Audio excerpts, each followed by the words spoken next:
up nicely. It's the Drew and Fuse Show. The Drew and Fuse Show. The Drew and Fuse Show. Yeah, they clean up nicely. Yeah.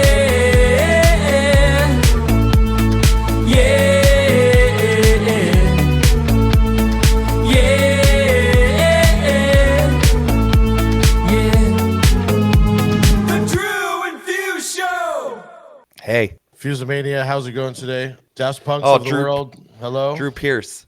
It's a great day to be alive. Wouldn't you agree? It is. I do agree. It's Wednesday, and nothing makes me happier. News update. I know it's been rainy in California. We keep talking about that, but let me tell you what's going on here in Cincinnati, Ohio. These damn Canadians got fires going on, right? And their fire smoke is blowing over to Cincinnati, and it's creating an ashiness of the sky. Have you seen the pictures of New York? Yeah, I've seen New York. Unfortunately, no one's mentioning Cincinnati, which is more of the interesting story here. Is where's Cincinnati in the news on this? Yeah, well, it hasn't been as bad as New York, but like there is definitely like a grayness to the sky. It's kind of weird when you walk out the door and it's like it's just like gray. We have fires constantly here in California, and I know exactly what you're talking about because it's like red skies and ash all over my cars. Hot mess. Yeah, I wish people would stop setting stuff on fire. And Smokey the Bear would get out there and prevent these forest fires. That would be nice. That would be nice.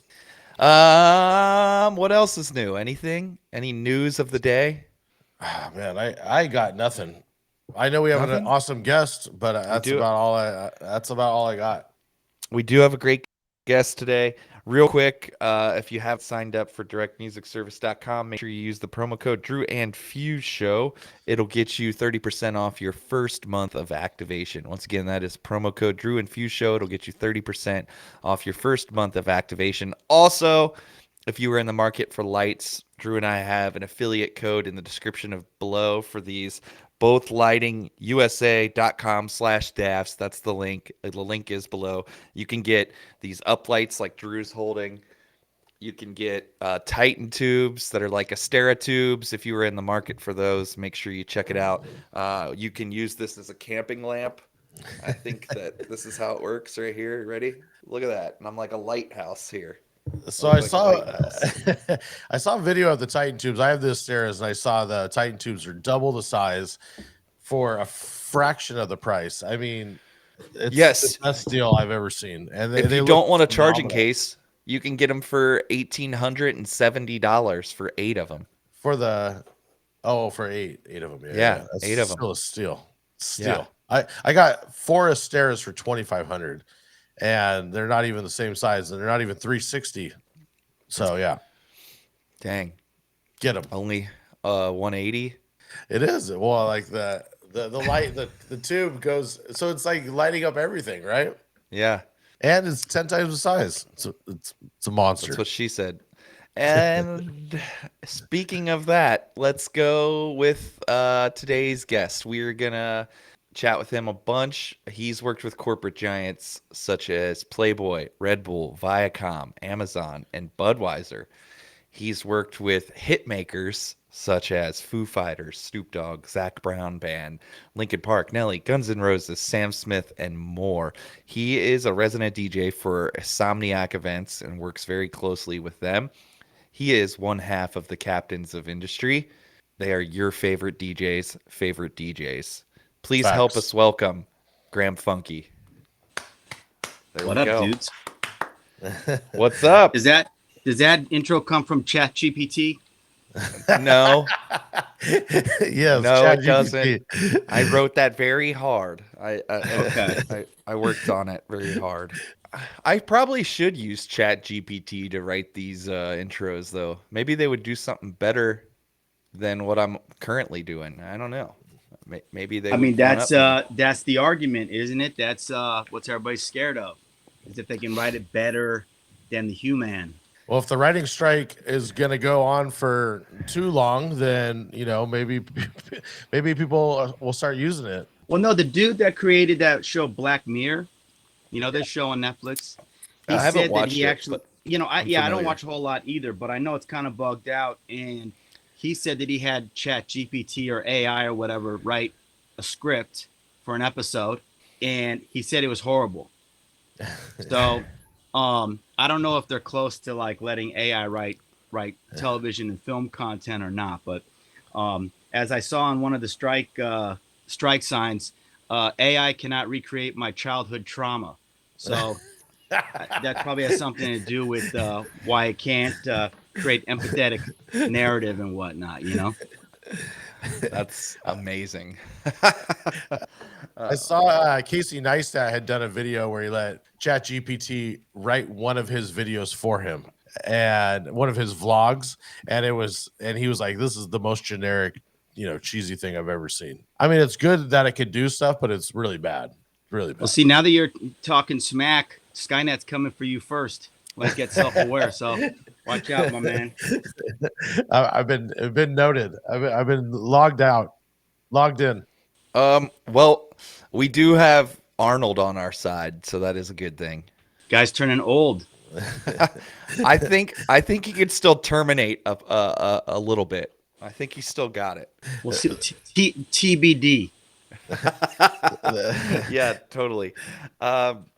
They'll use the old clone of Arnold. They'll redo the hot 80s Arnold with the bikini. Yeah, with AI. So I mean, It'll now be it's just a- hologram Arnold. You're saying fighting now it's just a snake eating Skynet. its tail. You know what I mean? All right, we got this great segment video, and then we're going to talk a little music with you. I'm going to roll it. We got this. We got this made a while ago. We haven't used it in a while. I think you'll find it entertaining. Here we go. Hey, Tazon Day here. Drew and Fuse, the drewiest and fusiest pair on the planet, are here to marinate your ears, marinate themselves, maybe kind of rotisserie themselves, and roll around in the ambiance of sound and music. So put on some Tazon Day light candles and let's talk music. All right, there's Mr. Chocolate Rain. So One of one of the- the things we like to ask is, Oh, I was gonna say, could AI have written Chocolate Rain though?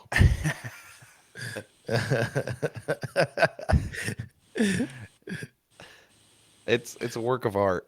It It's a truly work of is.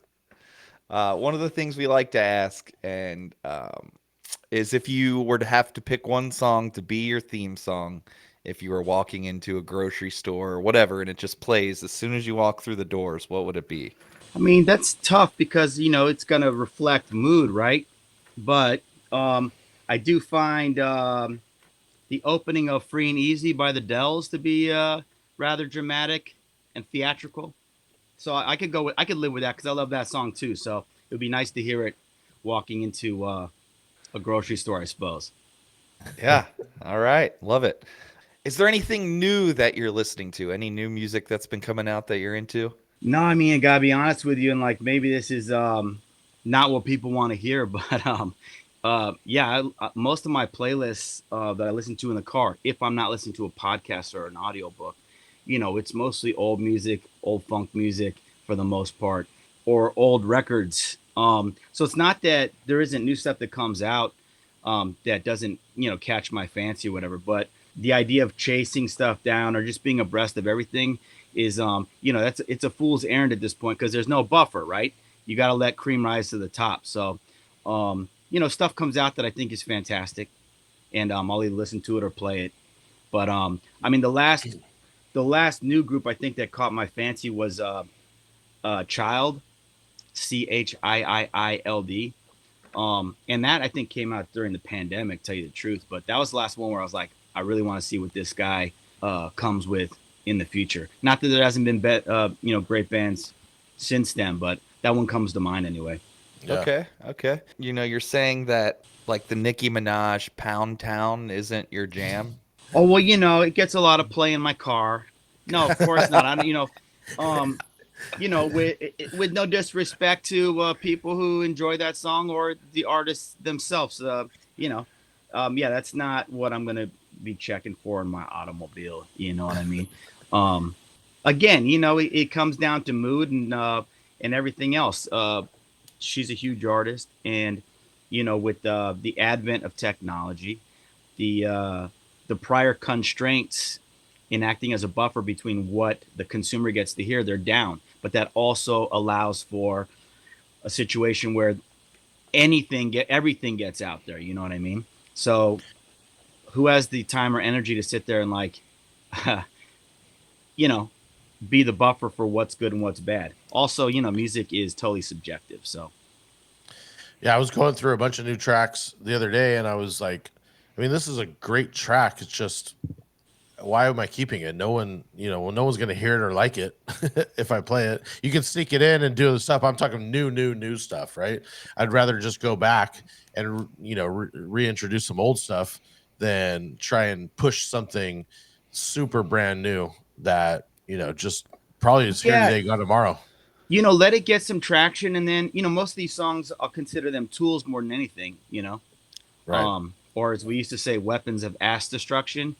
Um, Meaning dance floor stuff that works. Um, but Booty yeah, they're shaking. they're they're tools more than anything. So a lot of artists that maybe aren't my favorite to listen to. Those are what we say is like we've been eating off them, and we continue to eat off them. So I have no hate for any corny band or artist that I think is corny or bad, but since they're tools we use for the job, and It's something that gives you another 2 minute break. I mean, that's always the way I think about it. Like, hey, if everyone else likes it, it gives me a 2 minute break to find the next hit or squeeze in something else to elevate to the next place I want to go. So yeah, I yeah, agree. you let the job in the old days was people used to take their cues from the DJ, right? But in an era where every person can listen to any song they want as many times as they want, whenever they want, the DJ's job kind of had to shift a little bit to now you take your cues from the crowd. The DJ takes the cues from the crowd.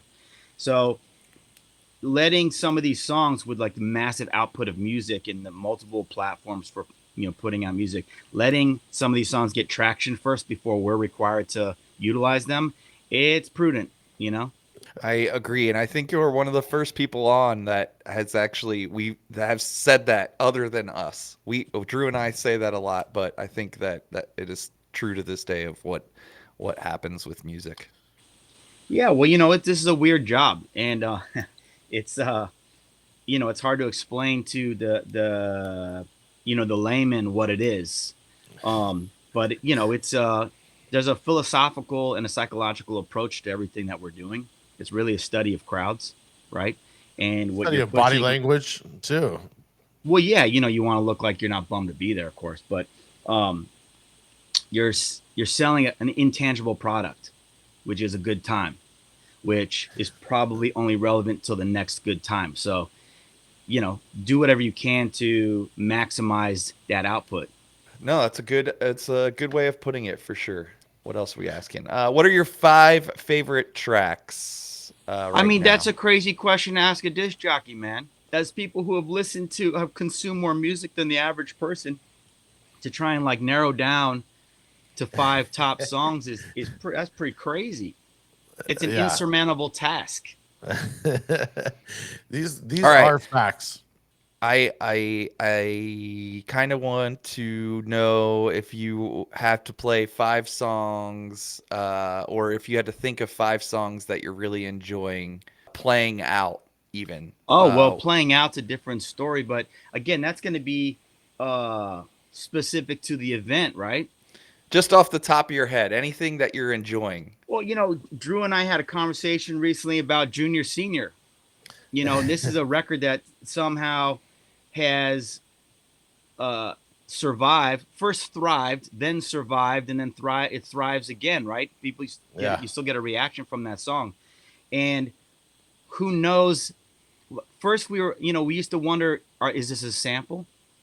Are they chopping up a sample? Because that's what it sounds like. It sounds like it sounds like Portishead or something not the It does. nostalgia music. I'm just saying like the guys behind it, some type of like, you know, DJ nerds that are chopping something up and making this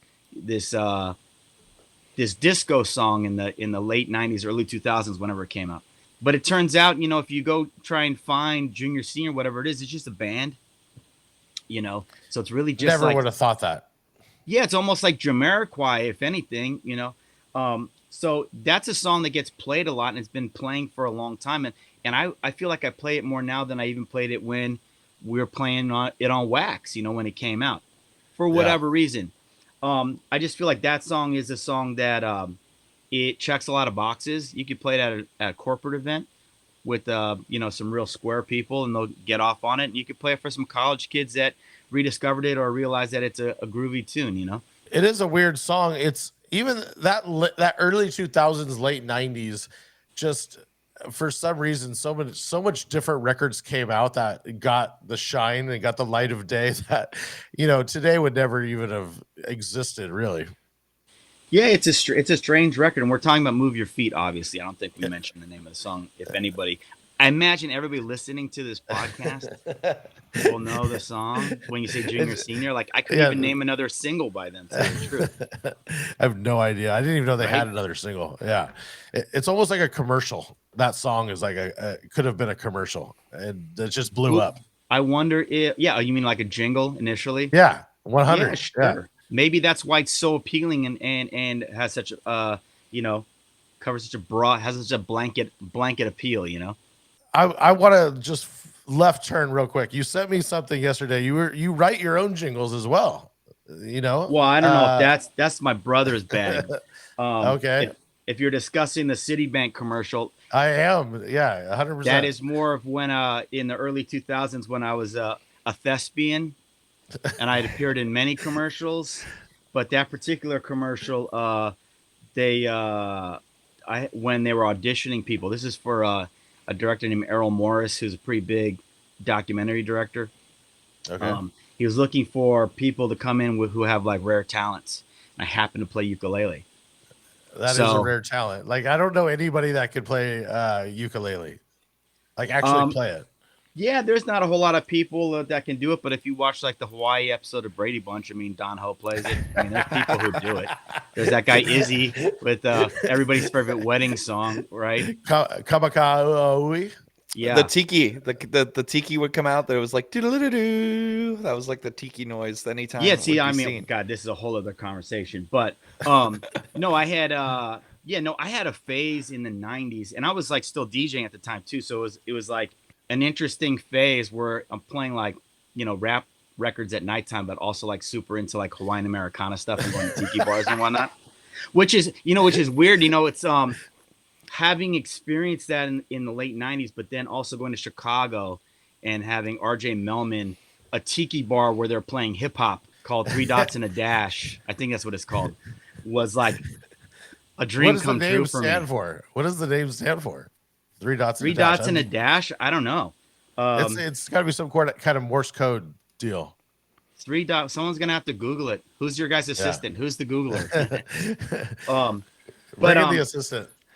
Yeah. So I went through a Hawaiian Americana phase, and I would go to tiki bar. I mean, I still like to go to tiki bars if there's one around. In fact, like I just read that they're rebuilding Trader Vic's in Los Angeles, which I'm super excited about. I used to go to the original one at the on the corner of Santa Monica. It's a cocktail.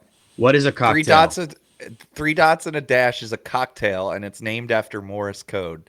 And apparently, in Morse code, it means victory. Okay, I knew it was Morse code because that's, you know, dots and dashes, but it's a V. Not knowing Morse code, I did not know what it stood for. But there you go. Yeah, there you go. So I picked up the ukulele, and I had a band called the Polynesiacs that we did a few performances. But one of the wait, what was the lineup like? Did you play and sing, I played ukulele. Was it like like 3 or 4 different like ukuleles, or like no? What did the band have consist of? I gotta understand I'll tell you. So of that. I sang and played ukulele, and then there was a 3-piece band called Wakina That was a San Francisco band. So it was Jeff Clint, rest in peace, on guitar and also vocals, and my buddy Kitten on bass, Soups on the drums. We had this guy Scorpio playing the rain stick, and then my old DJ partner from the '90s is a guy named Jay Boogie. Jay Boogie's Dubtronic Signs, if anybody's familiar. He had some releases on Ohm Records. He was playing the conga in the Polynesiacs. I felt like I had to have a conga. I was waiting for the conga. Yeah, he's Jay Boogie on the conga. Yeah, no, we just did a few shows in San Francisco. It wasn't a serious thing. We were just like, having some fun, as one does in the 90s in San Francisco. But years later, when I was auditioning for commercials and I went to that one audition, I played the ukulele, and I don't think I played that song in the audition. I think I played Don't Stop Believing. On the ukulele? Yeah. I ended up booking the commercial, and obviously they need music that is free and clear. So I had the song YOY, which is in the commercial, and that's what we ended up using. It's a phenomenal song. I was really impressed. I listened to it a couple of times yesterday. It's really good, man. Well, I think I told you that the full version of it was included. That we had it as a hidden track, me and Stone, on our Ditch Fridays CDs, the mixes. Though I'm not sure how many people actually get to that point, wait long enough or even know what that is when they get to it. You know what I mean? The fact that you guys did like a hidden track on it. That was always my favorite part. Was it like the what weird number hidden was it? tracks? We did hidden tracks on most of the mix CDs. If you go look, on the very first one we did, Trabajo, there's like a 10 or 11 minute shout out track that literally just puts out people's government names, like nonstop. That one. And I think on maybe Mas Trabajo, we did that TV theme song medley, which we produced all that ourselves along with my brother, who's a fantastic musician. So it wasn't like we mixed together a bunch of karaoke tracks. Like we reproduced that medley. And then, we do that stuff because we're always trying to elevate DJ stuff beyond DJ stuff. You know what I mean? It doesn't have to be so serious all the time. My personal favorite was the intro to the one mix that was like Little John, but you guys had like the click sounds, like you were like he was in hilarious. He's in the recording booth, kind of orchestrating it. That's because you're reverse engineering those conversations. You know what I'm saying? Yeah. You're building them from scratch. So again, just trying to like have some fun with DJ stuff. Well, we both have a bunch of questions for you regarding the DJ stuff, but since we're still talking music, I want to talk about your working with Insomniac and, playing EDC, and you said the Good Times Disco Room. Talk about that. Yeah. So a few years ago, stripping it back a couple of steps to give it context, in the early 90s, when, I grew up, I didn't grow up. Pasquale Rotella, who owns Insomniac, and we know each other from grammar school. Wow. And we've been friends all these years. He was one of my favorite people. And so when we were kids, we started going to underground parties, which would be known as raves now, but we didn't use that term back then. That was not a noun; it was a verb. Yeah. So back then, those underground parties in downtown Los Angeles and other places as well, they usually had one room that was electronic music, which they called the techno room, regardless of the fact that it was, not just techno. There was other stuff happening. And there was a side room, which was the funk room, where those DJs were playing, disco and funk and the hip hop of the time, which would be early 90s hip hop, right? So some years ago, Pasquale had wanted to reintroduce that element to the events. So he actually built stages for one EDC and two nocturnals that were like the funk room stage. And, wow. I played there and it was fun. And we had Z-Trip come in, Jazzy Jeff came in, Soul Clap. We had the Beat Junkies, like anybody you can think of that would be perfect to play that stage. But what we found is that obviously the crowd that would be going to nocturnal or EDC, not necessarily, that's not the draw, right? It would be kind of like, a side attraction. Not unlike it was in the original, in the olden days, but right. So It's like at Coachella, they have the little random room, and you Well, stumble across it and you're in, right? yeah. So to your point, it's that environment thrives in a smaller room, an enclosed, Yeah. cozy, insulated area, not a stage setup. So after we tried that, those 3 times, which was fun, don't get me wrong, we had a total blast and it was totally cool. But in the last couple of years, they've scaled it down to a disco, an enclosed disco with a light up dance floor and just like more conceptualized. You know what I mean? So I played last year in the disco, and they had it again this year, and I came in and played, and it's just like this. Like I said, it's a freestanding disco in the middle of downtown EDC. They don't really promote it. You just people happen upon it. But I played all 3 nights this past year, and there was a line to get in every single night because it's fun. It's just different from anything else that's happening at EDC. And So it's that small intimate room that people just like want to be in or be part of. I totally agree. And just to do a little shout out for our sponsor DMS, is we have a bunch of Graham funky edits on DMS from that first EDC. You sent us some of the original like sample funk tracks that was posted yeah, it was on there. important for me to edit stuff for myself to play, right? Right. And I like my mixes to be super clean, so I have to do everything in a particular way. But yes, for sure, you can get some of the edits on DMS. That's amazing. And so, line to get in, maybe since we're talking music, any like big tracks that, I know you do another disco room in LA, something that's not the gimme gimmes, that's like the ABBAs or of the day or whatever that's still. What I'm finding, I mean, yeah, so there's a couple songs that, and I don't know where they come from because I'm not super active on social media. But I feel like TikTok is sprouting popularity for some songs, like reintroducing them. So, the ABBA song and even like Boney M. There's some ones that have been bubbling to the. Yes, exactly. Where I'm like, how do they know this? Yeah. But so instead of me answering like what songs work, what I'll say is the people who are showing up in disco at EDC as an example, or even, the disco called Kiss Kiss Bang Bang in Los Angeles, those people are there to hear that specifically. So they get hyped on almost every single song because they're being fed something they don't get fed normally, right? So it's not like you of course there's going to be peaks. There's certain songs that get a super big reaction, but I would say like almost every new song gets some reaction because they're just so excited to hear that music in that environment, and that's not the norm. You know what I mean? It's a unique experience. It's bringing the DJ back to being a DJ. It's amazing. Yeah, it's a lot of fun. And you don't actually get a whole lot of requests. They just kind of let you, go with the flow. So speaking of that EDC room, like the disco room and the other stuff you do, but you are working for Insomniac as well. Yeah, last year we started. They brought me in to work on a number of projects, but the main project, and I don't think it's a secret anymore because we've interviewed, dozens and dozens of people. No, Insomniac's actively working on developing a museum about the birth of American rave culture. I didn't know that. Really? Yes. Wow. That's dope. It's super expansive. It'll be super immersive. It's like every single rock's being looked under. It's the definitive approach to telling this story of how that culture, which is massive now, like they did half a million people at EDC this past year. That doesn't happen by osmosis. You know what I'm saying? That happens with, decades of perseverance.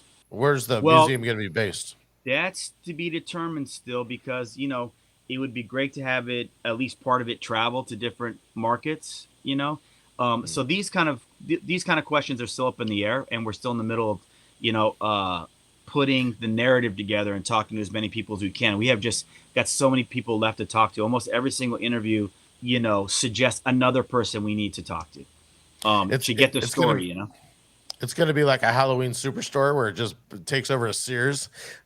It's got, I mean, if not bigger, it's like, it's just grown and grown and grown. It's just so amazing. Right. I mean, I learned stuff that I didn't know. In fact, all these years, Pasquale and I had thought we were like, part of that original wave of like raver kids since we were kids in the rave scene in the early 90s, only to find out by talking to some of these guys that were throwing those events we were going to that we were the nail in the coffin. We've had these guys say, once the kids showed up dressed as gangsters and cartoon characters, it was over, right?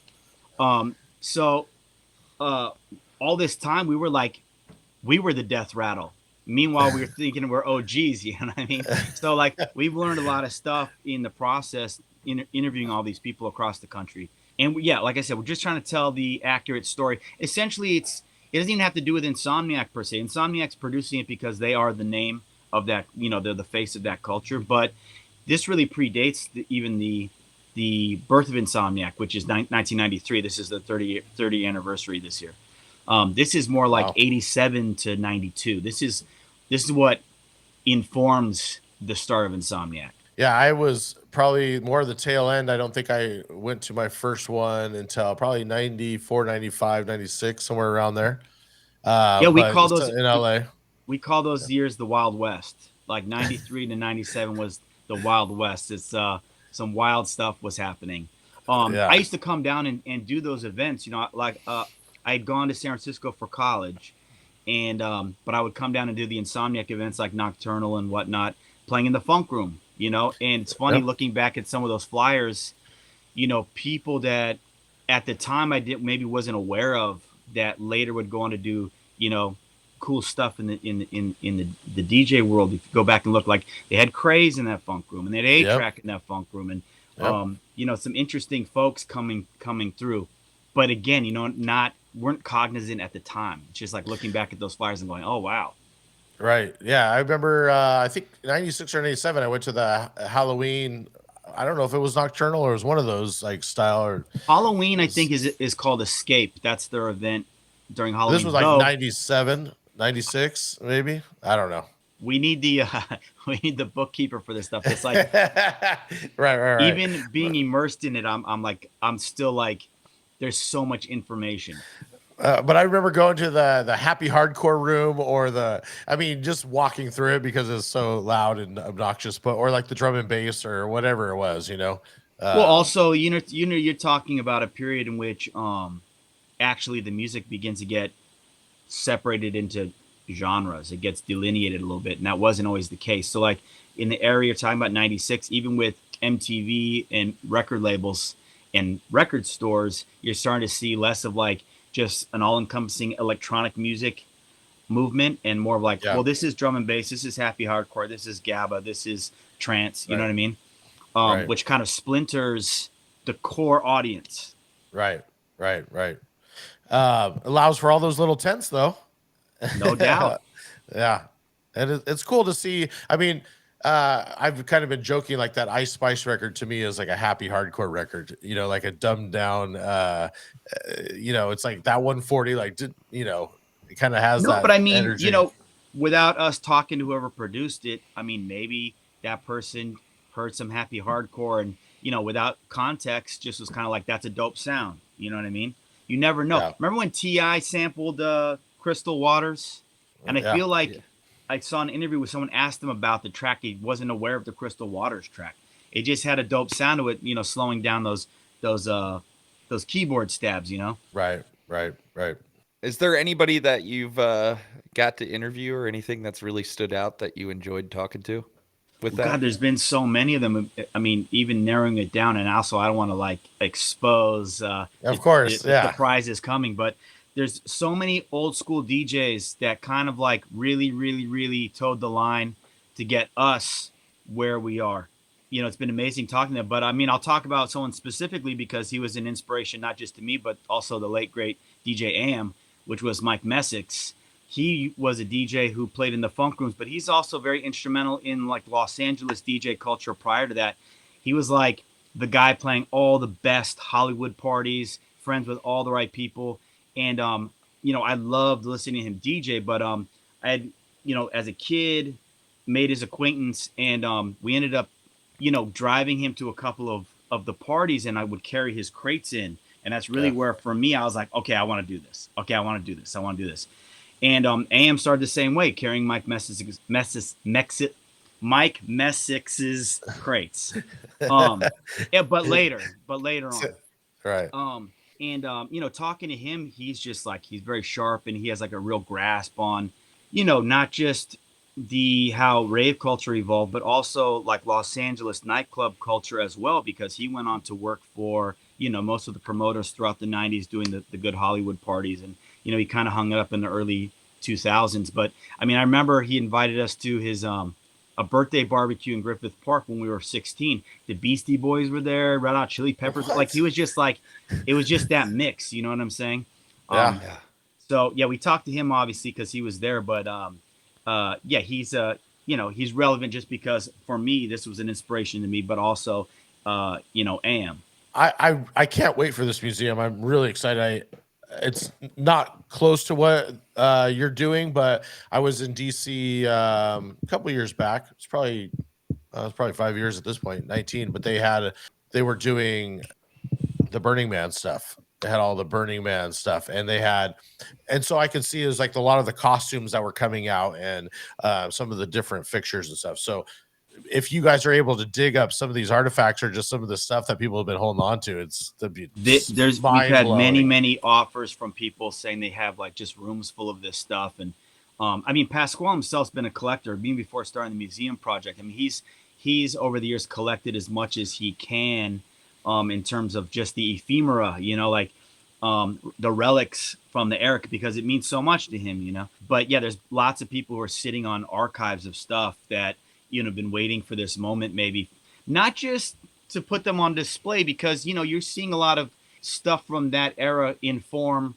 pop culture at large now, right? People are really into 90s stuff and, you know, some of the rave styles coming back, but it's not just unearthing this stuff for people to see. It's a lot of it has to do with, you know, giving people credit that were instrumental in us getting to this point we're at in 2023, you know, where, you know, there's a cultural impact for the rave culture. Right. So this project operates on many levels, and everybody we've talked to is super excited about it, myself included, obviously. But yeah, it'll be cool. We're going to tell the story. Yeah, it's really cool. What's your immediate role in it? I know it's like just all encompassing, or yeah, well, so I work with another researcher named Carolyn Ryder. Both of us have a writing background, so we know how to craft narrative, which is essentially what we're doing at this point. When it goes into the production phase, they have to bring in a whole other team, which if anybody who's been to any Insomniac events or specifically EDC knows, the production value is off the charts. I mean, nothing touches it, you know? Yeah. So they're going to put that same amount of effort with an eye towards that level of prestige with the museum show as well. But right now, Caroline and I, you know, we track down people, we do tons of research, we do archival stuff just to help create the narrative that's necessary in order to tell the story. So we're still in the middle of that, and we have, you know, pretty much, you know, Zoom calls every single week with you know, people who are instrumental in that story, whether small, like, you know, we talked to people who were like had clothing boutiques, you know, yeah, people who had record labels, the DJs, the promoters, and then even personalities that were known in the scene. So yeah, my role is like, you know, for lack of a better term, researcher. I don't know. Yeah, that makes sense. No, it's really cool. One of the things Drew and I wanted to talk a little bit about with you, and since you brought up his name already, was AM and kind of that whole coming, you know, that time of coming up as a DJ. And you guys also had the Abe Froman Showmen. Am I correct with that? Yeah, I'm familiar with this crew. If you want to kind of talk a little bit about that and kind of what that was at that time. By the way, the most amazing deep cut, if you know name of all time, you know. Oh, the Abe Froman Showman. Yeah. It's so amazing. AM is someone I'd known from high school, or AMG as he was known back then, Adam Michael Goldstein. He dropped the G at some point with just AM.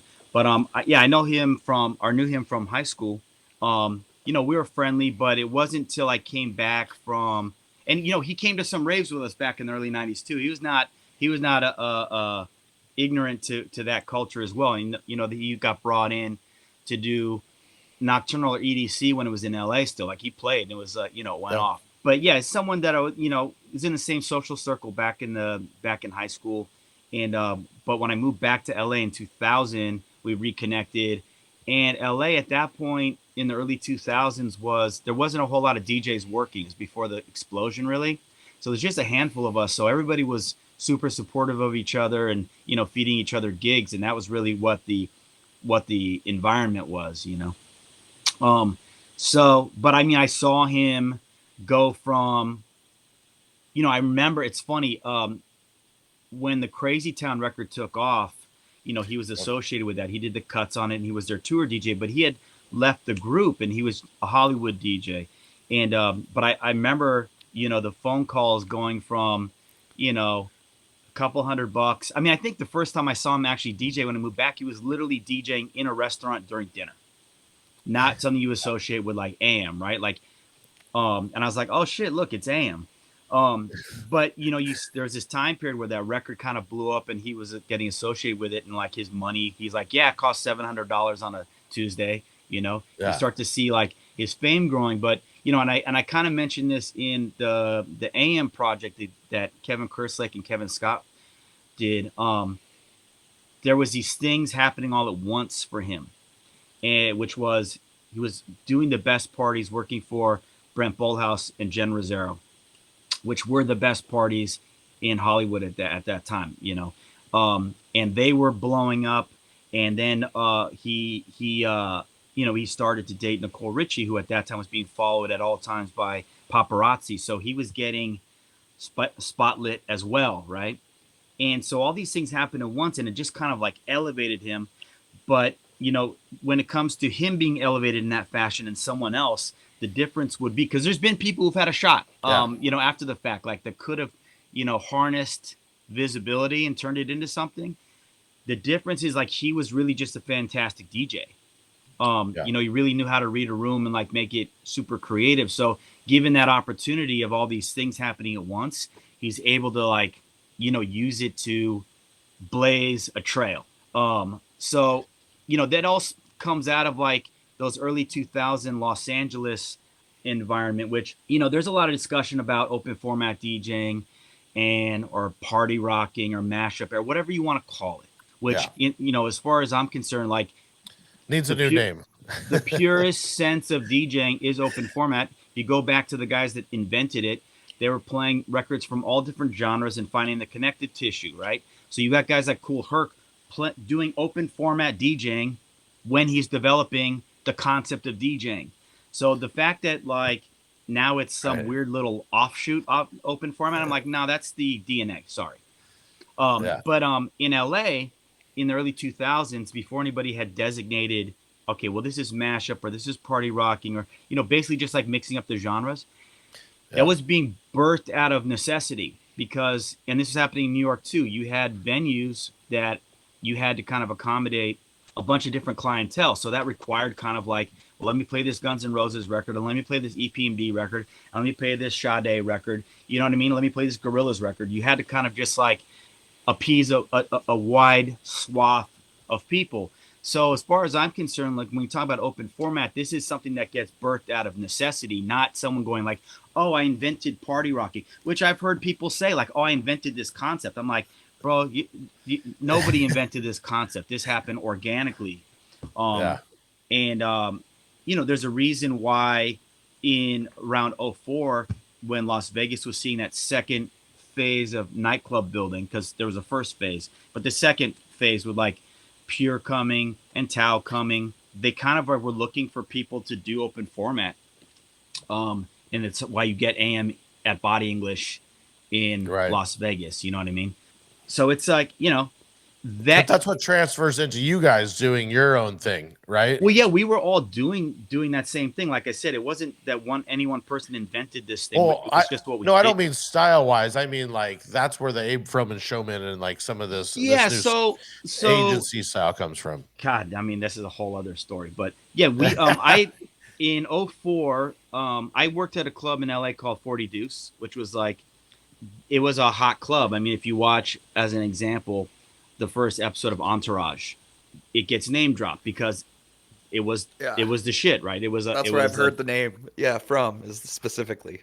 Yeah. So they were opening up at Mandalay Bay, and Ivan Kane, who's the owner of 40 Deuce, he took me out. He brought me out to Las Vegas to open the club, and that pretty much like started the next phase. You know what I'm saying? Coming out of like Los Angeles DJing. So when I got out there, I needed to hire DJs. And a lot of people kept saying, look for this guy named DJ Five. You know, I wasn't actively looking for him, but I got invited to the opening Sushi Roku. And when I walked in, the DJ was great. And it turned out to be Five. Oh, So I hired Five at 40 Deuce and we started hanging out a lot. And then at the same time, I'd met Stone just prior to this, Stone Rock, and I had met Vice just prior to this, and then with the addition of Obi-Wan, who was a Vegas DJ, and then Cobra, who was an LA DJ, we just kind of happened upon this concept of like, what if we had a crew that wasn't a DJ crew like the Executioners or the Beat Junkies, but rather a crew of DJs where we can deliver an exciting set and be on rotation. So that's where that. So if you look a few years past that to these takeovers, like these agency takeovers, this stuff didn't really exist till the Abe Froman Showmen kind of like developed that concept of like, you know, finding a club in another city and saying, hey, we want to sell you this rotation. We want to sell you this residency, and you're going to get one of us, and we're all strong, and we'll cycle everybody in and out. We did that at a bunch of places in a bunch of different cities. And of course, Abe Froman Showman imploded. And, you know, you can point at any number of, maybe it's ego, maybe it's greed. well, this is all pre-Serato, and I'm guessing you guys are all fairly young in your career too, right? Well, I mean, all of us have been DJing a long time because, you know, you start earlier back then. But yeah, this is early in us making any money. That's what I mean. That's what I mean. Like, obviously, you still have the talent to get to that place, but I mean, like, early in the making money part. Yeah. Yeah, I would say that Serato happened in the middle of Abe Froman Showman. We were definitely all on wax. I mean, when I went to Vegas in 04, Stone went to Vegas in 04, Vice went to Vegas in 04. We were all on, you know, still on vinyl. We were lugging, you know, crates from Burbank to Vegas. In fact, like those guys, the Southwest Sky Cabs, that was like a cottage industry for them. Like on Sundays, checking, you know, flight crates cases. Of vinyl. Yeah. How many were you checking, and how many were you bringing? How many different crates? I was lucky in that, you know, 40 East was my residency, so I was able to like double up a lot of the collection and leave it in the club. And AM did the same thing at Body English. You know, they had just 2 crates there of like stuff you're gonna play every night, no matter what. So what you end up hauling with you is just stuff that, you know, you want to work in that week to keep things fresh. But yeah, the standards were always, you know, they stayed in those crates. So I did the same thing that AM was doing at Body English. You know, just have like your staples.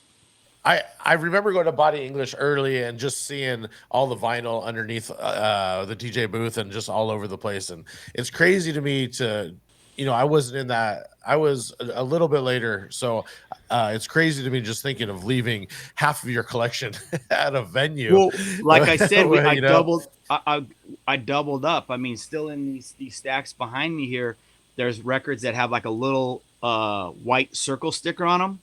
Yeah. And those were the ones that like, oh, these are the Vegas copies. So like, you know, like I doubled up stuff I was using all the time, and that's what I left out there. So like worst case scenario that someone got to the records, you know, I'd still have a backup.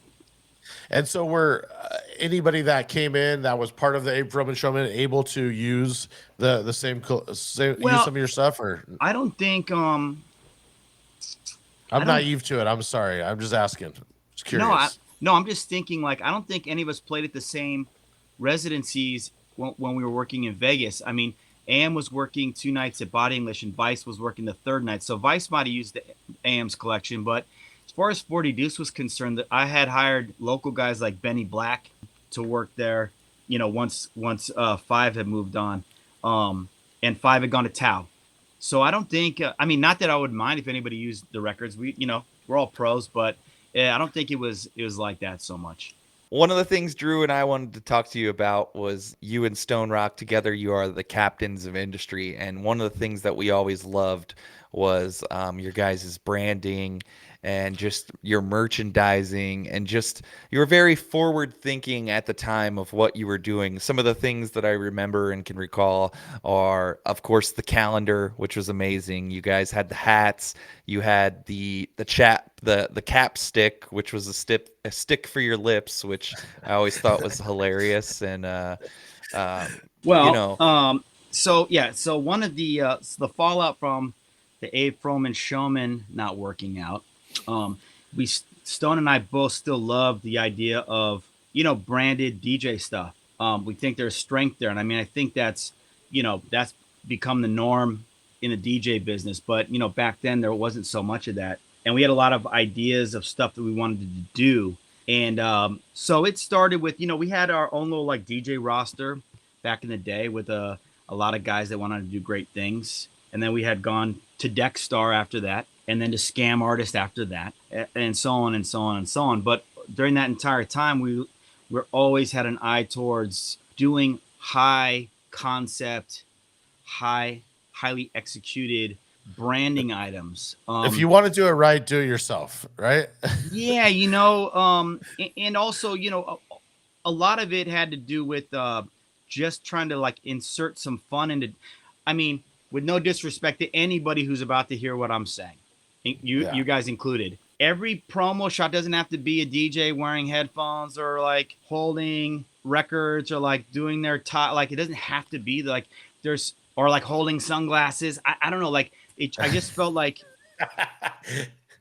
and again, I said no disrespect to anybody at all. I'm just saying like we thought that there was space to like make something more interesting, like have a larger expression of your personality, and branding that's more in line with like how other businesses might do branding based on our interests. And most of that's these things all stem from our interests. That's where we focused the products we did or the projects that we did, starting with even we did the Trabajo mix CD was the first one we did, and Reebok paid for that, and OK Magazine sponsored that, and we had tour T-shirts, which I hadn't seen any open format grinder circuit DJs do that. Wait, before. I never saw the tour T-shirts. That's amazing. Yeah, man, do you they're still amazing. have any of those? 5-4 made them.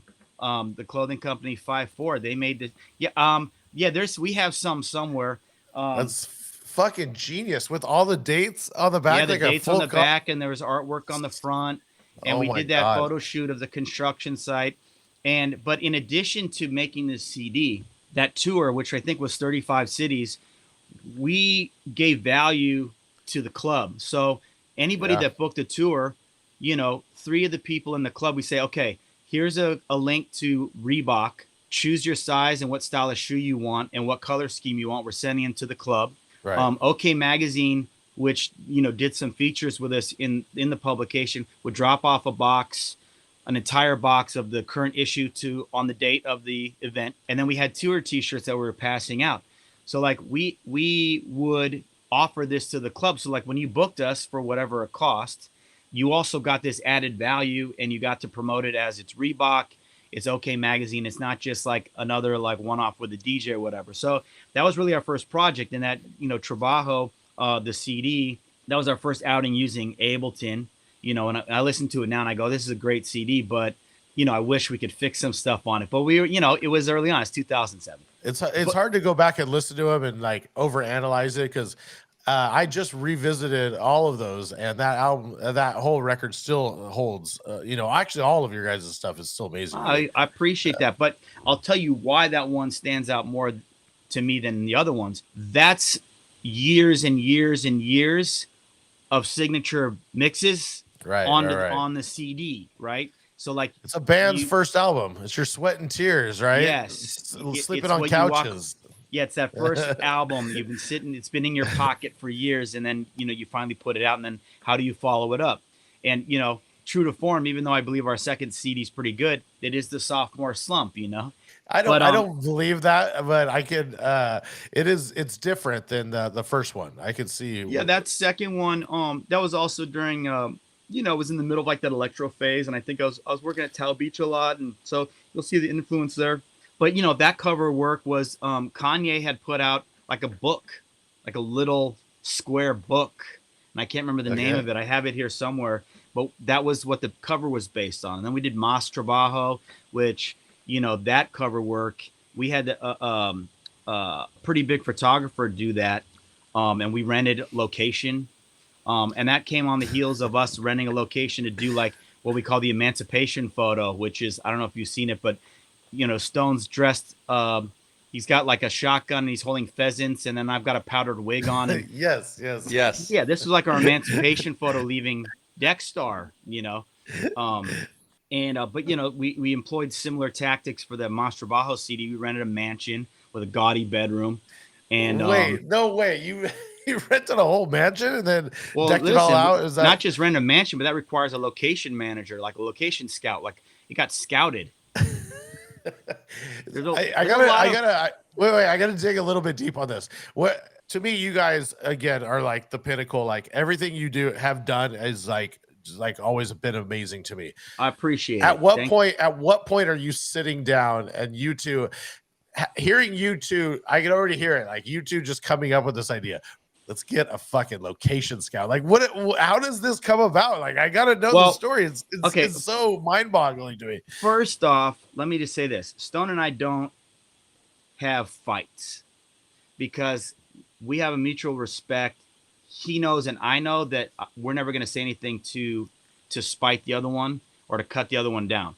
So if we have a disagreement about something, including some of the ideas, you know, it's always done amicably because the respect's there, right? I know he's smart and he's creative, and vice versa. So, you know, there's been projects that got put on the shelf that, you know, he wanted to do, but I was like, I couldn't get on board for whatever reason, and vice versa as well. Right. But we spitball ideas all the time. And I mean, even the calendar that you mentioned, that was something that we tried to do a year before that. Even we wanted to do, for those that don't know, this is a 2012 calendar that 11 years ago. Yes. Nuts. And so at that time, so we wanted to do a calendar where the idea behind it was, let's make this amazing calendar that's like super highbrow and send it to every booker, DJ, mover and shaker in nightlife. And the concept behind it is this thing has to hang in their office and they have to see it every day. So we're always in their mind. That was the concept behind it. This is how you get bookings, by having this thing hanging on the wall. If you make it interesting enough, they're going to be like, oh, let's see what the next month is, you know, like, and so what we wanted to do was, first we wanted to make all of it be illustrations, but illustrations in the manner of blaxploitation movie poster artwork and James Bond 70s and 80s. If you look at like a James Bond poster for like View to a Kill or Live and Let Die, it's the collage. It's collage artwork. They are on point there, yeah. With many action sequences that illustrated, and something's the focus of it. As you talk, is there, if the people are listening, is it on your website that people could see some of these? Or oh God, I mean, place? I doubt it. Okay. You know, I mean, I can. Because it I would be can hard to envision track them, down where to yeah. see the artwork. Okay. It would be hard to track down where to see the artwork. You have to have, maybe on one of your Instagrams, I think I resaw it. Yeah, the captains. We use them on occasion. Stone tends to use the artwork each month on our Spotify monthly playlist. Like he'll regurgitate the artwork. So that's what we wanted to do. And for the theme of each month for the illustration, we, instead of choosing the obvious date like Halloween, Easter, we were like started looking through the calendar and like, well, what's a more interesting date that happens in the month? Well, Harvest Day, National Aviation Day, you know, and so let's take those concepts and make the artwork based around that. So as an example, on National Aviation Day, if you look at that artwork, the illustration is like a deadly and devastating airplane water landing where the plane's on fire and it's sinking, but Stone and I are in a life raft with our Louis Vuitton luggage, and Stone's holding a Pomeranian, and we're drinking champagne while all these people are drowning and dying around us. And I actually, in the illustration, I have a guy's trying to get in our boat, but I have my foot on his head, pushing him out of the raft. And if you look, there's like, the illustrator who is this guy from Missouri who is really great. And I'll get to that in a second, but he has Jack and Rose from Titanic in the water. There's little Easter eggs in Oh my each God, illustration. so good. So like for So Harvest good. Day, like the theme of it is the Wicker Man, the original Wicker Man, the movie from the early 70s, the Hammer film. So we had conceptualized all these ideas, and we tried to do it 1 year before we started working with Red Bull, because this was a Red Bull project. We tried to do it ourselves with our own funding, and the illustrator that we ended up hiring just couldn't keep up with me or Stone. Like, it was a nightmare for them to try and manifest what was in our minds, because we're like meticulous with everything. Right. So flash forward to a year later, Red Bull starts. A guy named Todd Palmerton decides to, who we know from San Francisco. He was a promoter and a club owner. He starts working for Red Bull, and he assembles a DJ team. Yeah. And the people on the DJ team, Spider was on the team, Jazzy Jeff was on the team, Tina T, Vice, Jesse Marco, Mick. Who am I forgetting here? I'm sure I'm forgetting people. Regardless, it was a small team, maybe 8 people. And the thing that's cool about Red Bull, back then, was their whole thing is helping the people they get behind to manifest big ideas. So as an example, Sean White, the snowboarder, when they were like, what do you want to do? He goes, well, I can't really develop any new tricks because when I'm doing snowboarding on a half pipe, everybody's watching what I'm doing. So it's not like I can come out the gates with some new trick. Everybody already sees me practicing it and developing it. So he's like, I want you to build me a half pipe in the middle of nowhere that I can just practice by myself. So when I come to the competition or Olympics, I come out the gates with this trick that no one's seen before. So they're willing to spend the resources to do cool stuff. So for the DJ team, they did a similar thing. They gave us money and asked us to, like, what do you want to do? So, people, the other guys on the team, they were like, Jesse Marco wanted to do like a college tour, and Vice wanted to get in the studio. And Stone and I were like, we want to make a calendar that looks like blaxploitation movies. And fucking that's amazing. In addition to those new era hats, and in addition to like brass belt buckles, like rodeo belt buckles that have our logo on it, just like Red stuff Bull, that we couldn't. Red make Bull on did our that. Own. Oh yeah, this is all Red Bull funded stuff. Jeez. Now we would work with their team to manifest these things. So like for the calendar, they were like, well, the only way to really No do one's this saying no. No one's saying no. They're just like, I think that they enjoyed that there was 2 guys like really like wanting to do stuff that was not DJ related. Like, in fact, when they started talking to us about, they wanted to build custom DJ desks for people that could actually get shipped to the venue. So they're like, what do you want to do? I'm going to go, we want a masthead, like the front of a pirate ship, like with the mermaid on the front, you know what I'm talking about? So we actually did schematics for that. They started like planning that out to manufacture. So imagine a DJ booth, but then it looks like the front of a ship. amazing. And you're DJing as if you're DJing at the front of the ship. So The fact that they're on board is just incredible. It's absolutely incredible. The fact that Red Bull is on board for this is just incredible. Well, like I said, it came down to the personalities of the people we were dealing with, and they were all real open to ideas. Right. And I think they were enjoying the fact that, like, oh my God, these are some fun ideas for stuff. And so that calendar, you have to do reference photography, for the illustrator to do it. So we had to go through the concepts. We went to a studio. We do the, I've got the reference photos of Stone holding a pillow that would be the Pomeranian as an example, It's like being at Knott's Berry Farm and somebody's drawing you, right? Yeah, but like times 10. And even, the December, this is 2012. So it went out at the beginning of 2012 and it would hang in people's offices all through 2012. If you look at December of 2012, in addition to it being amazing artwork of me dressed as Snow Job from G.I. Joe and Stone wearing lederhosen and blowing an Alp horn, and then in the background, the Matterhorn, but the Matterhorn from Disneyland with the sky buckets going through, and then there's Yetis with machine guns having a war. Like, it's wild. But if you look at the calendar, if you remember, 2012 on December 21st was supposed to be the day the world ends, right? That's right. Yeah. Well, our calendar only goes up to December 21st. There's no more dates on that calendar after. Like, the detail in it is like next level. So we made these calendars and we sent them out and stuff. And over the years, people are like, when are you going to do another calendar? I like, that calendar cost $25,000, like for real. So we're not doing any calendars in the near future. We just have the amazing artwork that we spit out once in a while. I wonder if you could do like a digital one still these days. Somehow, I don't know. It would be regurgitating the old artwork, and I mean, some of that stuff I wish was on T-shirts or something. Especially like, I don't know what month it was for, and I don't know what date it was celebrating. But if you look at the artwork, Stone and I are dressed like NWA, but we're like posing in front of Steve Sanders' Corvette in front of the Peach Pit. Yes, I have seen that one. Yes. Yeah, the 90210 has the that sign. One always jumps out to me. It might. You know what? What's funny? I think that artwork is celebrating Ian Ziering's birthday. I think that's the date we chose to celebrate in that month, if you can believe it. And we sent it. We had a mutual friend. Of all of the 90210 cast that you pick, it's Ian Ziering.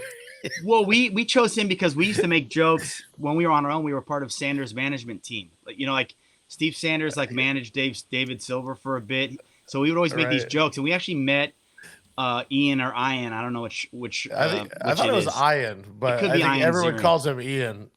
Ian always sounded absurd. We met him in Sundance and had a photo with him, and his smile like blinds the camera. But we had a mutual friend, and so we actually sent him a calendar. We got the address for him and sent him a calendar, but we addressed it to the Beverly Beat. If you remember, he took over the newspaper, and that's where it was mailed to. Now, I'm not even positive if he remembers that kind of stuff. Ian Ziering. I think it's just me and Stone with our obsession. So, but it's the detailing for me that is what I just. To me, you guys have always been just like next level for that. It's absolutely incredible, and props on that. Do you have? You said you have one of the hats. Are you able to show it? Yeah. Well, luckily for all of us, they're next to me here, which is not by. I mean, it's not by design, but this. I will buy one if they are available. I will. Well, no, I will. You know what? I have a small amount of them. They sold out for the most part. Yeah. Because they went up on our site, and this was back at a time when nobody could get a New Era account. We barely got the New Era account, and we were doing fitted, and the design. So if you look here, what we wanted was 5950s with the scrambled eggs, which we hadn't seen anybody do yet other than, real nautical hats, with the logo, but also with the anchor on the back. So tight. And then Red Bull put a logo underneath the brim. Oh, shit. Wow. So this one I really love, but it was a sample. And then we had the royal blue. So we did two colors, though there's a bunch of different colored samples. Sold them on our site with the belt buckles and slip mats that Sick Mats had done for us. That those slip mats look like wood. Wood and gold was really our thing. No, it's great. But there are a couple. What's that? The hats. I was just saying I loved the hats. I always wanted one of the hats. Yeah, I thought we it was got so a couple. amazing. I know I got a couple sitting around in a box somewhere. And over the years, when people ask a question like you just asked about the hat, I go, you have to figure out what your fitted size is. That's really what it comes down to. Yeah, I would love to do another run of New Era hats. We've had a couple. We tried to do it a few times. We had false starts. Like New Era was not trying to do, boutique run hats. And we thought with when we joined when Red Bull made the DJ team, we were like, we want you to use your $4 billion stick to tell New Era to pull the trigger on our hats, because we'd gone through the design phase maybe twice with a referral, like someone that we knew that knew somebody, and it just never wouldn't manifest. But Red Bull was able to get it across the goal line. That's how we got the hats. Any of the listeners, if they want to get into branding or any of this, I mean, obviously you're preaching. Be true to yourself and do something unique. Like, is there anything you could to today's new DJ, like what's your vision, or what could you recommend? Yeah, I mean, you said use an interesting word there, unique. And you know, it's a double-edged sword because you don't want it to be manufactured. You're not looking for a gimmick. Right. As It's not much something as you like, go like a cup with your name on it, right? That everyone's gonna have. yeah, I mean, like there's stuff that keep people, remind people who you are, and like it's nice to get free stuff or whatever. But all I can say is, and especially now since there's access now, you have resources now to get cool stuff manufactured. Back when we were doing Right. like calendars and brass belt buckles and the New Era hats, it was not readily available. It was like hard to find a way to get Right. this stuff done. But now you can pretty much get almost anything done. Even the capstick fuse that you mentioned, the amount of detail that went into that. I don't know if you remember, but you know how like when you buy a new chapstick and there's a sticker on the cap, which is the security seal. Yeah. That sticker had wood print. It was like separate from like the gold and blue of the actual like lip balm. It was wrapped in wood. That's And amazing. we passed, like we would send these out. Anybody who ordered stuff from the website would get cap sticks in their package. Yeah. Yeah. All the But terminology is amazing. yeah, so it really comes down to like if you want to do something that's branding related, and by no means am I the expert in this, but we always went for something that was kind of an extension of our personality or interests. Right. And we got a couple things coming up that are very exciting to me because it's like it's something I want to wear, even though it might not have mass appeal. We did That was gonna be our next question. That was gonna be our next thing. Well, I can't even tell did, you about that amazingness yet, but as an example for what you're talking about, last summer we did some work with Sperry Topsider. That's what I was gonna talk about. Okay, well that to me is a no-brainer because I mean that's been our steez all along, and I actually wear Sperry Topsiders before we got connected with them.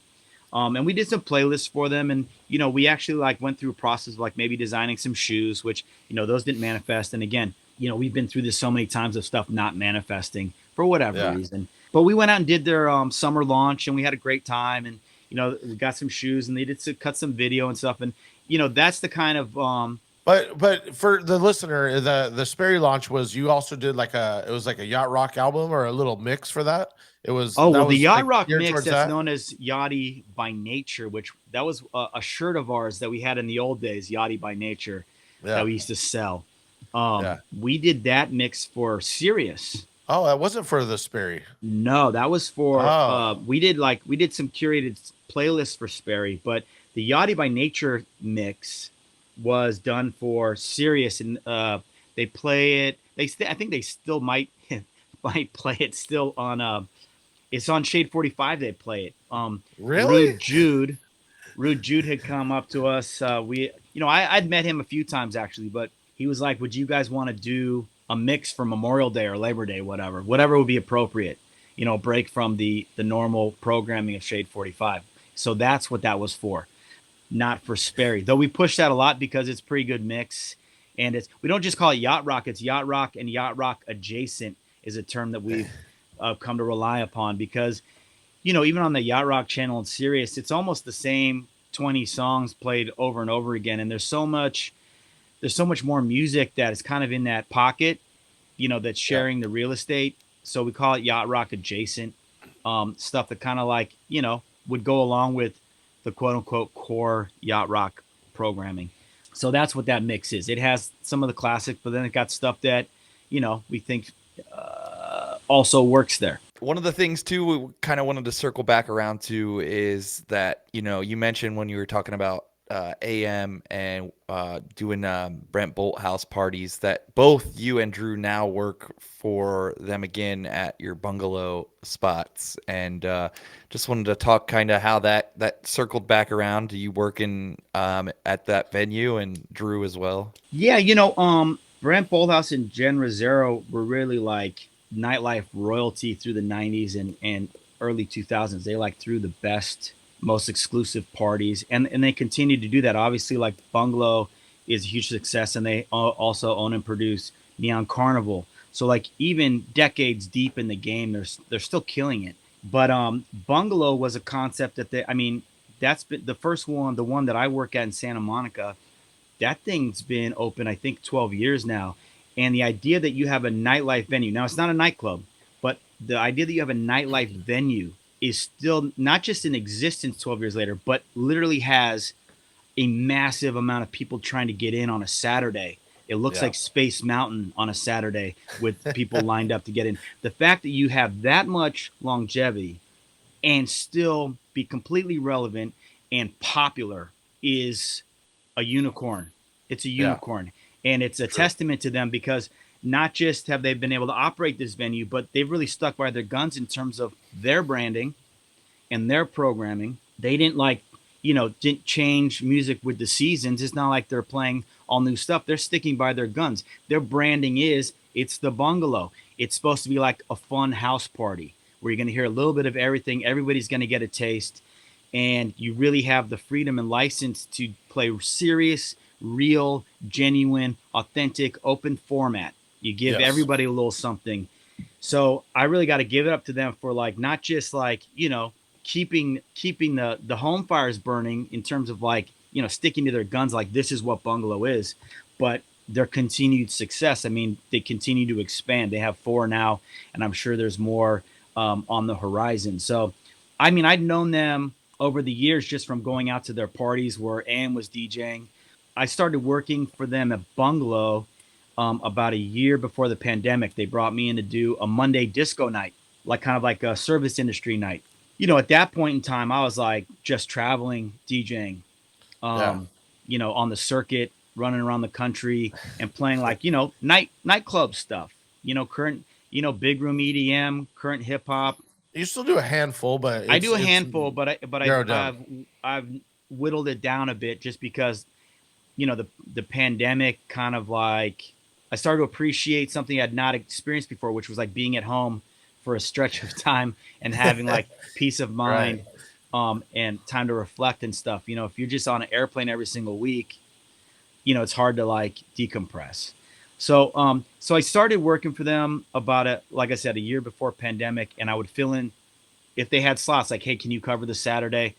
And so I started coming in and not doing that disco format I was doing on the Mondays, but rather like, catering to the programming that they wanted, like I said, it was very eclectic and like a house party.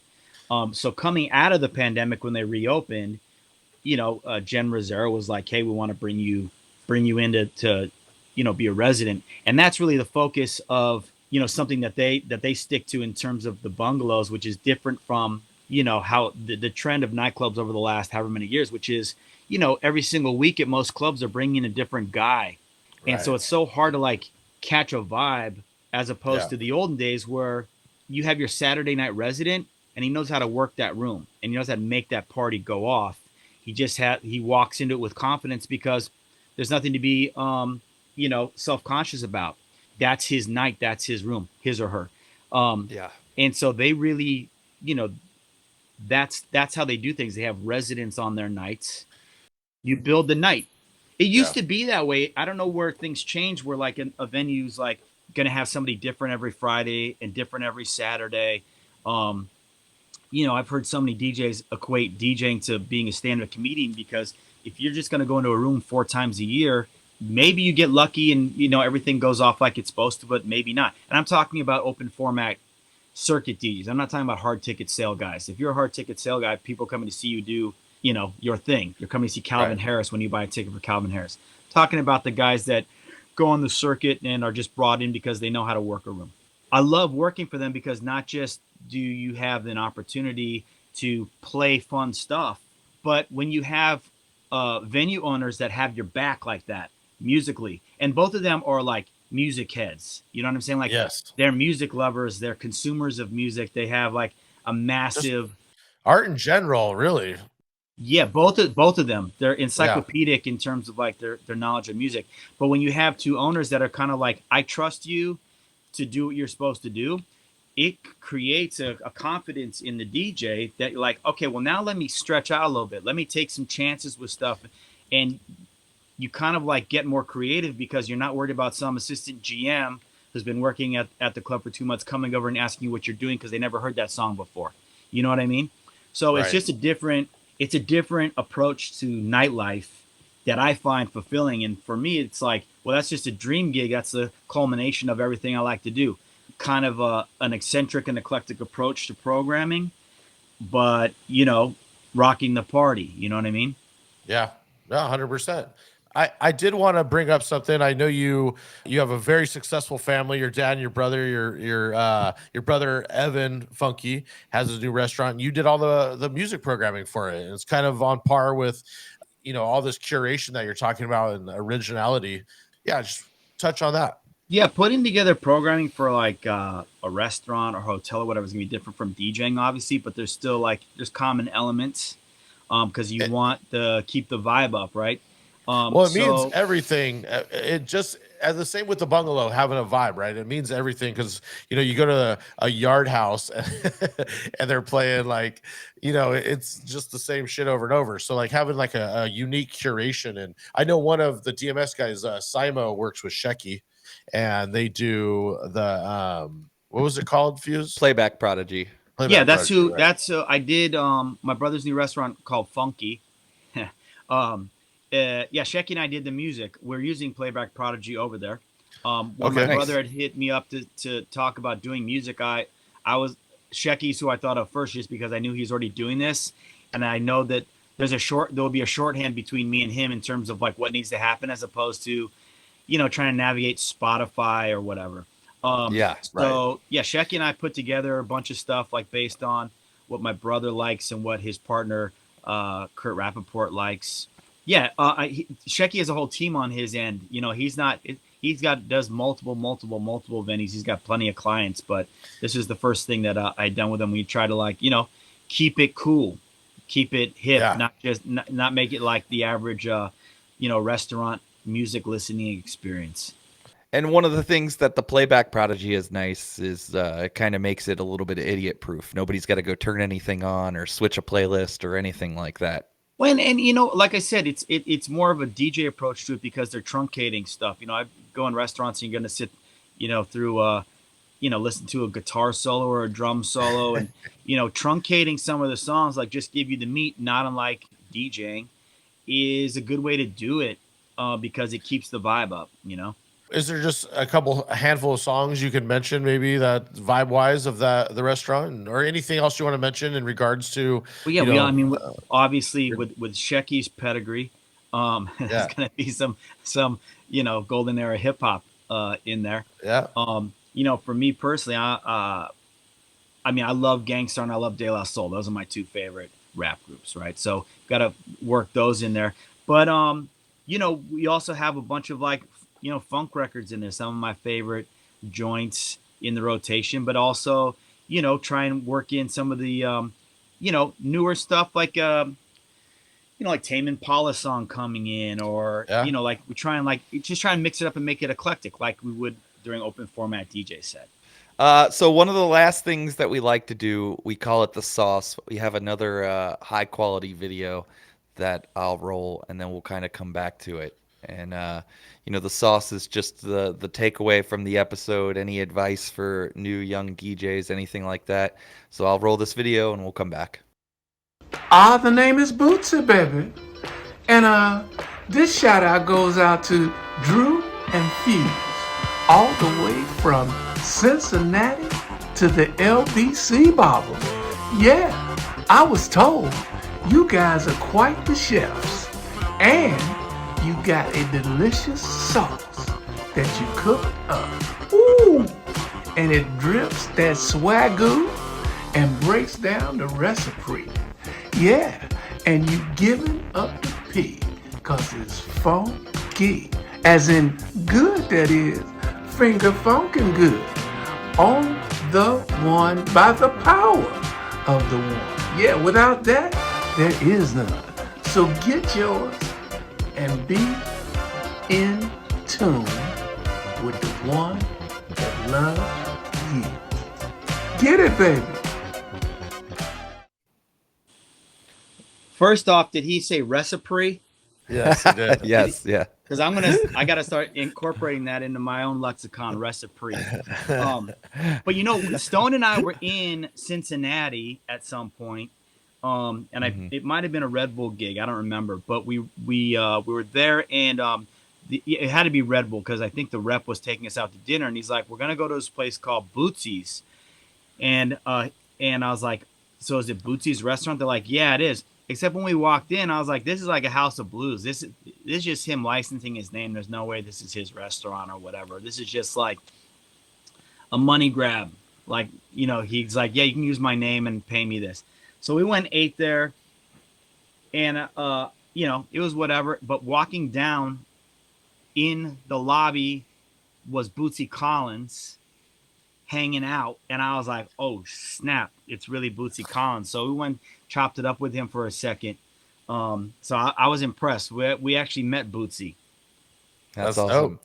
Yeah, Crazy. so the spot was Bootsy's. It was ran by another restaurateur here, big restaurateur, Jeff Ruby's, which Drew, that's where we ate the last time. Yeah. We ate at Jeff Ruby's precinct. And it was kind of like what you're explaining, where they used his name and it was his restaurant. But that is no longer open, and it had a pretty short run. Yeah, he was in the lobby, and he was Yeah. wearing like a top hat, but it was like a Bengals top hat.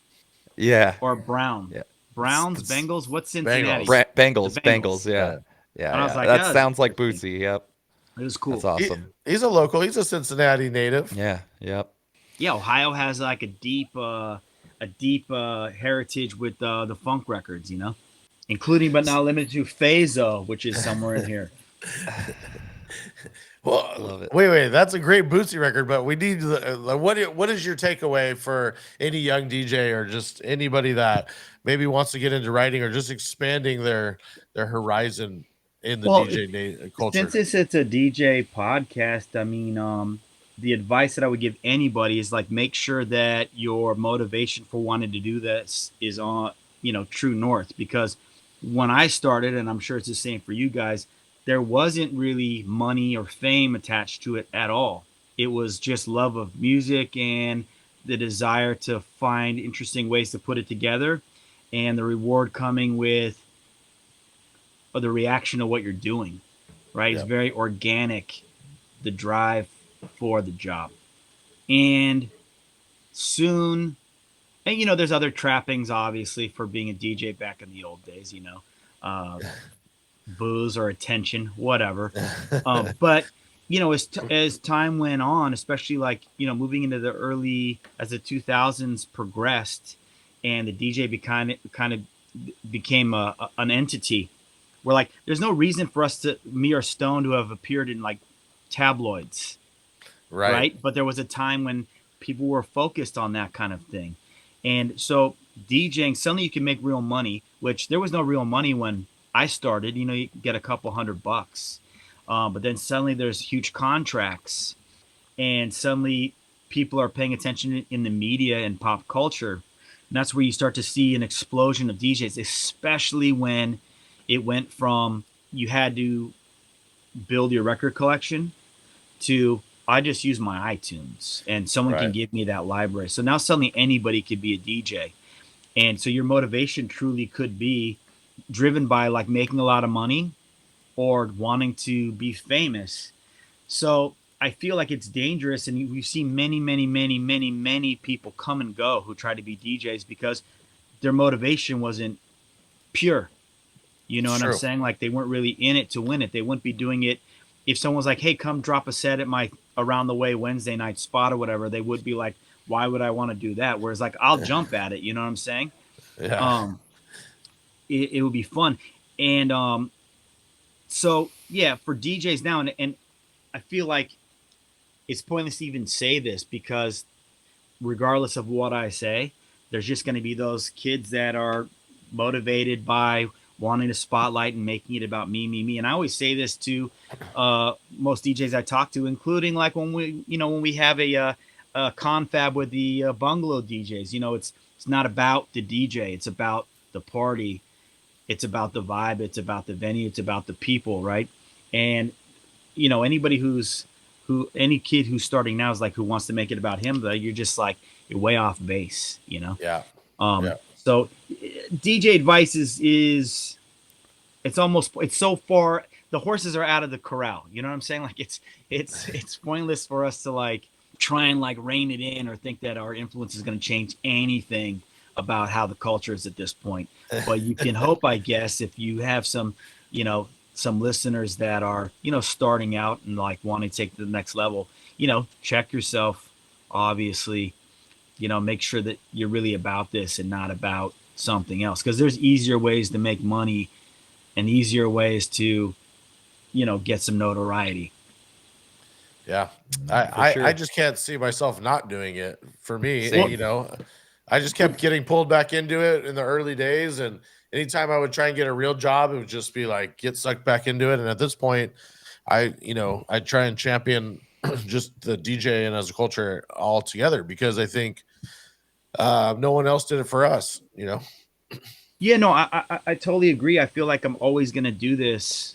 You know, even when it's not, you know, the bread and butter, you know, if someone's like, hey, you know, come drop a set or whatever, why would I not do it? I mean, how long does it take to amass this record collection, learn on wax, Right. you know, adjust your skills for Serato, adjust your skills for the other technology. It's not the love is the music and what you do with it. It's not, you know, I'll never not do this. It's not like, okay, well, I'm not going to DJ anymore. You know what I mean? It just, Right. your priorities will change, but I'll always want to DJ. Yep. Why wouldn't you? But even the stuff you're doing with Insomniac, it to me is still like in the bubble. It's still part of the culture and still part of everything, whether it's spinning or not. You're still giving back to the story and the music and just like everything about it. It's still, you know, yeah. Yeah, absolutely. I mean, I love I love that I get to do like take my experience with DJing and then also my experience with, you know, storytelling and narrative. And then now there's this platform or this opportunity for me to like apply those to something else that means a lot to me. Yeah. So, I mean, I count my blessings, obviously, to be able to do something as fun as work on those projects at Insomniac. But yeah, as I said, nightlife continues to give. It's weird, you know. Yeah. It nightlife continues to give. In the museum is the infamous 90210 episode for going to a rave inside of that. It's so funny you say that because I actually tracked down the screenwriter of that episode. And hold on a second here. Hold on. Getting the egg and then going behind. I can't remember the whole episode, but I just remember. Well, it's an episode called Euphoria, U4EA, and I tracked down the writer of the episode, and I interviewed her, and she sent me the script. What? For the episode, and the notes from Fox for the episode. And then like a nice little note to me and Caroline, my research partner. But I have it here. Allison Adler, Beverly Hills 90210, Euphoria, final draft. It's not dated, but the notes are dated September 4th, 1991. We talked to her extensively about that episode and where the idea came from. And yeah, I have to know. Did she go to a rave and she got an egg? Well, I going into the interview, I anticipated that being the situation where she was like, it's 91 and she's young and because actually she said she was 22 when she wrote the episode. She was just out of UCLA. I had, like I said, anticipated her being some type of raver because, you know, while a lot of the components were off base for the episode, there was still like some, you know, there was some amino acids to the scene as well. Oh yeah. Like the map point and the fact Euphoria was just ecstasy. Right. But it turns out that she wasn't really much of a raver. She was just kind of, I guess, tapped into Los Angeles at the time, which there was a party scene and the rave scene was an offshoot of it. So when I asked her about specific elements of the script, i.e., you know, Steve Sanders is going around with Andrea trying to exchange an egg for the map. Well, one of the early parties was called Egg Salad. So I asked her, like, oh, is this a tip of the hat? But she didn't know what egg salad was. In terms of like what's off base about the episode, most of the people who were writers on the show at that time are going to be middle-aged white dudes, so who have 16-year-old children who were like, well, I don't necessarily want to make an episode that kind of like puts the scene in a good light. So there has to be a message. So if you remember the episode, you know, It they go to ends the with rave, sad. and Brandon gets his drink spiked with the euphoria, and there's people doing crack, and the cops come, and Dylan says, you know, this is a dangerous scene, and Kelly's mom says, I watched the news, and you know, you shouldn't be hanging out here. So, and the end of the episode is literally the drug commercial. This is your brain on drugs. Like Brandon and Andrea have this thing, and this is all from the older writers in the room or the network saying like, well, this needs to be a message episode if we are indeed going to do a rave episode. So I'm very familiar with this episode and its origins and whatnot, having interviewed the screenwriter. That's bonkers. That's so cool. Yeah, that's really, really cool. Cool story. Yeah, funny stuff, man. She, I can't wait. She's actually like a huge showrunner now, and so she was bugging out that anybody would have any interest in talking to her about this like obscure episode from 1991. Right? But I'm like, little do you know, like first off, me and Stone just completely obsessed with 90210, but also like in terms of the museum show, you know, it's a cultural touchstone along with a few others of that time period that were kind of like indicating where the scene was headed in terms of visibility. And little does she know, it was impactful, you know. We used to, I was in high school and I would go over to this group of girls' house that he liked a couple of the girls, and they'd have 90210 parties, and we'd all just post up and watch all these episodes. So I feel like I've watched way too many. There's no such thing as way too many. And it's well, funny. I've watched everything from the beginning, so I know all of them very well. It's Jen Rosero gives me shit a lot about loving 90210. She's like, how can you have such good taste with everything else, but then you love 90210? I mean, it was like, it would be, I'm sure, like, I don't know, watching one of my daughter's fucking Miley Cyrus shows, Hannah Montana or whatever nowadays, maybe. I mean, it was more cutting edge at the time, but you know what I mean. Yeah, I don't know, man. It has a special place in my heart. And if it's, I mean, I watched some last night. Yeah. You know, like they have the 90210 channel on Pluto, like the Pluto app. So I mean, I'll click onto it at any point in the day or have it on in the background. I love it. The Tiffany Amber Thiessen, I know she was a later cast member, but I got this picture. My parents owned a video store growing up, and she was I think I showed you this picture. I'll show it real quick. She lived around the block, and her parents and her used to come and rent videos at our video store, and she knew my dad. And this is a picture of me with Tiffany Amber Thiessen. Yeah, I think you showed this to me before. In that, it would be of interest to me. I was at 14. Yeah, you're a lucky man. She was at age 14. Come across that. She was the top sauce back in the days. No, he's an opener, not a closer. So nothing came of it. Well, dude, absolutely amazing. I mean, I know there's a million more stories, so we really appreciate you being on. No, of course. To your saying, that was the crazy DJ story kind of there. You getting a script, and it's nothing, not big time, but it is a cool story right there, you know, of getting the script of the 90210. I'm sure there's more small, interesting stories like that, as opposed to, you know, like, hey, here's this big time where this huge thing happened. You know, when they pop up more organically, that's when, that's when you get the good stuff. Yeah. Yes. So, like I said, I've been in this situation many times where someone's like, tell us a funny DJ story. And I'm like, huh.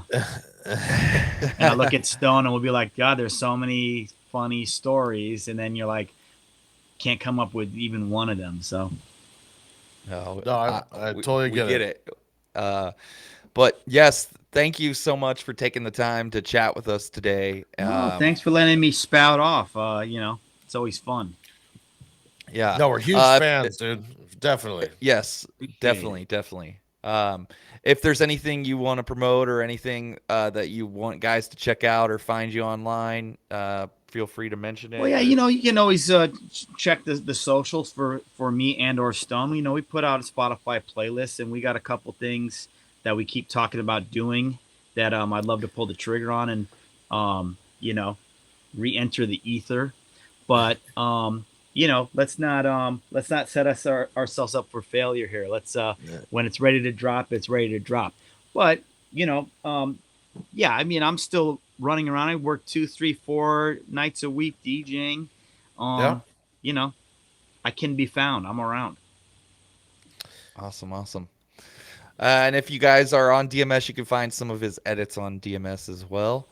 And check those out. That's going to be it for today. So thank you guys for tuning in. And thank you for being here. And until next time, we will see you guys later. Okay, dudes. Ciao.